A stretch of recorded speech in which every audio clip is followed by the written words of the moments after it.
Hi అండి, welcome to food round up. ఈ రోజు మనం శనగలు కొబ్బరితో పునుగులు ఎలా తయారు చేసుకోవాలో చూద్దాం. పునుగులను రకరకాలుగా వేస్తుంటారు, కానీ శనగలు కొబ్బరి కాంబినేషన్ లో చేసిన పునుగులను ఇంతవరకు మీరు టేస్ట్ చేసి ఉండకపోవచ్చు. ఒకసారి ట్రై చేయండి, చాలా చాలా రుచిగా ఉంటాయి. ఈ వీడియో చూడడానికి ముందు ఫ్రెండ్స్, ఇంతవరకు మన ఛానల్ ఎవరైనా సబ్స్క్రైబ్ చేసుకోకపోతే వెంటనే సబ్స్క్రైబ్ చేసుకోండి. అలాగే పక్కనున్న బెల్ ఐకాన్ మీద క్లిక్ చేసి ఆల్ ని ఓకే చేయండి.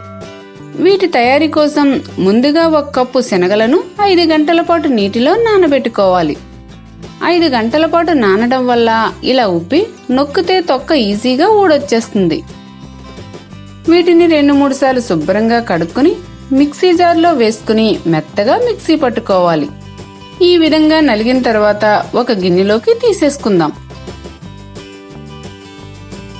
ఇప్పుడు ఇదే జార్లో 1/2 కప్పు కొబ్బరి ముక్కలు వేసుకుని మళ్లీ మిక్సీ పట్టుకోవాలి.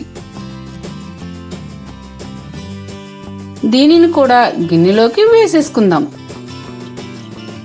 ఇప్పుడు ఇందులో 1 కప్పు మైదా పిండి, 3 పచ్చిమిరపకాయల ముక్కలు, 1 కప్పు ఉల్లిపాయ ముక్కలు, కొద్దిగా కరివేపాకు, కొద్దిగా కొత్తిమీర, 1 స్పూన్ జీలకర్ర, 1 స్పూన్ ఉప్పు వేసుకుని మొత్తమంతా బాగా కలిసేలా కలుపుకోవాలి.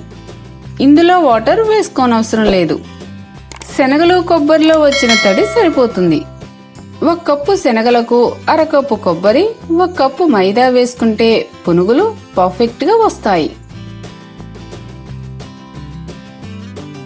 ఇప్పుడు స్టవ్ మీద గిన్నెలో డీప్ ఫ్రైకి సరిపడినంత నూనె పోసుకుని వేడి చేసుకోవాలి. అది హీట్ అయిన తర్వాత కొద్ది కొద్దిగా పిండిని తీసుకుంటూ పునుగుల్లా వేసుకోవాలి.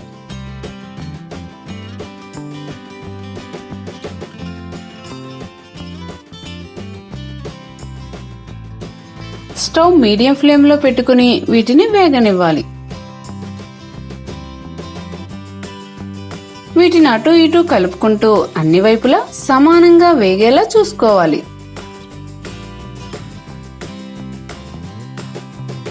ఇవన్నీ కూడా బాగా వేగిపోయి గోల్డెన్ బ్రౌన్ కలర్ లో మారిన తర్వాత బయటకు తీసేసుకోవాలి.